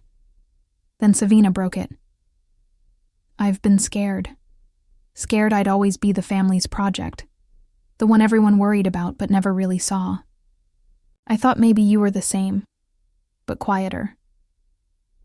Her voice cracked. And for once, she didn't hide behind charm or deflection. I reached out, squeezing her hand. "We've both been invisible in different ways, but I think we can be visible together now." The truth in that moment was so simple and profound it left me breathless. No more competition, no more jealousy. Just two women, cousins, but more than that, choosing empathy over rivalry. In the days that followed, Savina and I began to meet regularly. Sometimes we talked about art or family. Other times, the conversations veered into raw territory, fears, regrets, dreams long buried. It wasn't easy, and it wasn't perfect, but it was real. The walls between us were crumbling. Meanwhile, my relationship with my parents was evolving too, albeit in its own slow, uneven way. I realized that forgiving them didn't mean forgetting or excusing. It meant accepting their limits and choosing how I responded. One evening, my father called unexpectedly. His voice was rougher than usual, less practiced in charm and more vulnerable. "Imara, I've been thinking about what you said, about needing to claim your own moment. I'm proud of how you did that." His words were a balm, an acknowledgement I hadn't dared hope for. We talked longer than usual, not as father and daughter bound by unspoken rules, but as two imperfect people trying to understand one another. My mother, ever the perfectionist, surprised me in her own way. She invited me to help redesign a part of their home, a gesture so out of character it caught me off guard. As we painted walls and arranged furniture side by side, I glimpsed the woman beneath the carefully maintained exterior, a woman who wanted connection but had been afraid to show it. There were moments of tension, too. Old patterns surfaced in sharp words and misunderstood silences. But I met those moments with boundaries instead of retreat, choosing to protect my peace while extending a hand of grace. Kellis, my sister, remained a steady presence. Our late-night phone calls stretched into hours filled with laughter, reminiscing, and plans for the future. She confessed that she'd been watching from afar, afraid to step in, but proud of the woman I was becoming. Her fierce loyalty reminded me that family wasn't only about shared blood, but also about who stood with you when it mattered most. These weeks, I came to understand that healing was not a destination but a journey, a mosaic of moments, decisions, setbacks, and triumphs. It was the dance between forgiveness and self-protection, between vulnerability and strength. Most of all, I learned to honor my own needs, to say no without guilt, and to cherish the small joys that marked each day. The brush stroke that felt just right, the laughter shared with friends, the quiet moments of reflection by the sea, the sweet 25 celebration I had dreamed of, the one that was stolen and then reclaimed, had transformed into something more lasting. It was no longer just a party or a milestone. It was a testament to resilience, to the power of choosing oneself in the face of disappointment and betrayal. And as I stood by the water's edge one evening, watching the sun dip below the horizon, in a blaze of pink and orange, I felt a fierce, quiet joy. This was my story, messy and beautiful, and mine. The morning air was cool and fresh, carrying the gentle fragrance of salt and jasmine drifting from the flowering gardens that framed Belmere. Heights like a quiet guardian, I stood on the narrow porch of my small apartment, watching the town slowly stir to life. Shopkeepers pulled open shutters, setting out brightly colored fruits and handmade crafts. The laughter of children chasing one another down cobblestone. Streets echoed softly beneath the steady, soothing hum of the ocean waves beyond. This morning felt different, not because the sky was clearer or the breeze softer, but because something deep within me had shifted, a slow, steady revolution in the way I carried myself through the world. I felt lighter, freer, more certain than I had in years. Like a seed that had been dormant through winter was finally breaking open to sunlight. I turned and stepped back inside, reaching instinctively for my well-worn sketchbook. It had become a talisman, a repository of my thoughts and dreams, my fears and hopes. The blank page welcomed me like an old friend, patient and unjudging. I settled into my favorite chair by the window, tracing the horizon line I had drawn weeks before, jagged cliffs dropping off into the endless, restless sea. The ocean always made me think about life, its ebb and flow, the way it carried everything away and brought new things back. It was a metaphor for my own journey, one marked by storms, but also by calm tides and the promise of renewal. The month since reclaiming my sweet 25 had been a mosaic of quiet transformations. What had once felt like an insurmountable loss became a catalyst, propelling me to forge a path that was authentically mine. The project with Tamara had evolved far beyond the initial community art event. Together, we were planning a series of workshops, exhibitions, and collaborative installations that aimed to elevate the voices and visions of Belmere Heights' diverse population.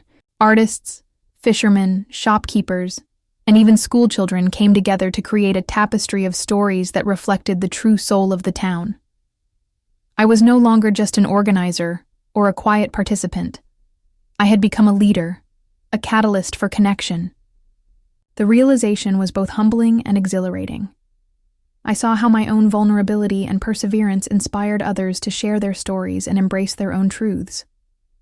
Savina and I had found a tentative but growing friendship. It was raw and sometimes difficult, marked by unspoken tensions and moments of painful honesty. Yet beneath the surface lay a shared understanding born of hardship. Our past rivalry softened into compassion as we recognized in each other the complex blend of strength and fragility. We spent afternoons walking along the beach, talking about everything and nothing, uncovering common ground where once there had been only distance. It was not the fairy tale reconciliation I had once hoped for, but something far more real. Two women choosing to be allies rather than adversaries. My family remained a complicated constellation of love, disappointment, and reluctant acceptance. The tight bonds had loosened, replaced by boundaries and newfound respect. I understood now that forgiving them did not mean erasing the hurt. It meant acknowledging their flaws and choosing how to engage with them on my own terms. One evening, my father surprised me with a call. His voice was less guarded than usual, carrying an unexpected warmth. "Imara, I've been thinking about everything you said, about needing to have your own moment. I want you to know I'm proud of the woman you're becoming." The words were a balm, healing wounds I hadn't realized were still raw. We talked longer than we had in years, not as father and daughter tied by unspoken expectations, but as two imperfect people searching for understanding. My mother, who had always been the architect of perfection, extended a quiet olive branch. She invited me to help redesign a wing of their home, a space she wanted to transform into something more open and welcoming. As we worked side by side, painting walls and arranging furniture, I glimpsed the woman beneath the polished exterior, a woman who longed for connection, but had been afraid to reveal her own vulnerabilities. There were still moments of tension, sharp words exchanged and silences filled with unspoken disappointments. But this time, I met those moments with patience and boundaries, protecting my peace while extending grace. Kellis, my sister, remained my steadfast ally. Our late-night conversations stretched into hours filled with laughter, reminiscing, and shared dreams. She confessed she'd been watching from afar, proud but hesitant to intervene, afraid of making things worse. Her fierce loyalty reminded me that family was not only about blood, but about those who stand beside you when it matters most. In the quiet spaces between these relationships, I found time to nurture myself, to heal, to grow, and to dream anew. I learned that healing was not a destination, but a lifelong journey, a delicate dance between forgiveness and self-care, between vulnerability and strength. Most importantly, I learned to honor my own needs, to say no without guilt, and to celebrate the small joys, the perfect brushstroke, the sound of laughter, the quiet solitude by the sea. The sweet 25. I had once envisioned the perfect party, the milestone of my life, was no longer just a memory of loss. It was a symbol of resilience, a testament to the power of reclaiming joy on my own terms. As I stood again by the water's edge one evening, the sky ablaze with pinks and oranges, I felt a fierce, quiet joy rise in me. This was my story. Imperfect, beautiful, and entirely mine. The future was no longer a mystery or a burden. It was an open canvas, waiting for the colors I chose to paint. And for the first time in a long time, I was ready. The town of Belmere Heights settled into its usual rhythm, the seasons turning gently as if nothing had changed. But beneath the surface, quiet transformations had taken root, subtle shifts that promised new beginnings. Imara's studio, once a private sanctuary, had blossomed into a creative hub. Artists of all kinds gathered there regularly, their voices weaving a tapestry of stories that honored the town's complexities. Imara herself had grown into her role as a leader and visionary, balancing ambition with empathy, creativity with courage. Savina, too, had found her footing. With the support of the community and her newfound friendship with Imara, she enrolled in a local art therapy program, channeling her turbulence into healing others. The cousin once seen as a family project was now a force of change in her own right. Ansel and Roxelle Langston, confronted with their own limitations, had begun tentative steps toward understanding. Their home was less a stage for appearances, and more a space where flawed but sincere attempts at connection could unfold. Kellis visited more often, her presence a steady reminder that family could be a choice as much as a given. Her protective streak remained fierce, but softened by pride in her sister's resilience. Jasper continued to be Imara's steadfast friend, and sometimes more, their relationship evolving with the same gentle patience that marked everything in her life. Together, they dreamed of projects yet to come, photographs, exhibitions, maybe even a shared studio. And as the sun set each evening over Belmere Heights, casting long shadows over the cliffs and sea, Imara stood at the edge of her world with clear eyes and a steady heart. The past was a chapter closed, but the story, her story, was just beginning. In the end, the celebration had never been about a single night. It was about reclaiming joy, finding strength in vulnerability, and choosing oneself every day. And that was the sweetest victory of all. Up next, we have 2 more incredible stories that are waiting for you. Just click the image you want to watch, and it will take you there. If you enjoyed this video, make sure to subscribe. It would mean a lot.